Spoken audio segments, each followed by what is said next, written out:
আজকের এই অনুষ্ঠানের প্রধান অতিথি হিসাবে উপস্থিত আছেন দর্শনা থানা বিএনপির সম্মানিত সভাপতি সাবেক পার্কৃষ্ণপুর মজা ইউনিয়নের তিনবারের ইউপি চেয়ারম্যান বীর মুক্তিযোদ্ধা জনাব খাজা আবুল হাসনাত।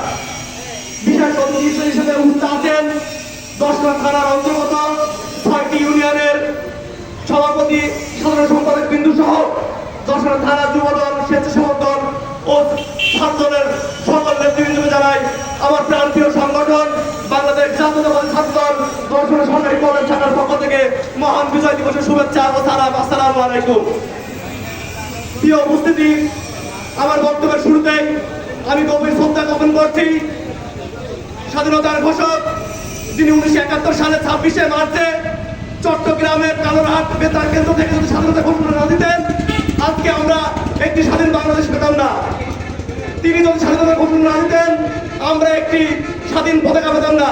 সেই মহান নেতা বহুদলীয় গণতন্ত্রের প্রবক্তা বীর উত্তম শহীদ প্রেসিডেন্ট জিয়াউর রহমানকে আমি আরো স্মরণ করতে চাচ্ছি।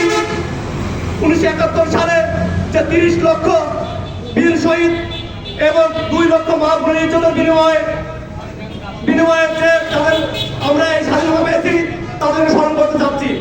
প্রিয় উপস্থিতি, আজ 16 ডিসেম্বর মহান বিজয় দিবস। আপনারা সকলে অবগত আছেন 1971 সালে 26শে মার্চ আমাদের নেতা শহীদ প্রেসিডেন্ট জিয়াউর রহমান তিনি স্বাধীনতা ঘোষণা দিয়েছিলেন। আপনারা জানেন 7 মার্চ মুজিবুর রহমান তিনি কিন্তু স্বাধীনতা ঘোষণা দেন নাই।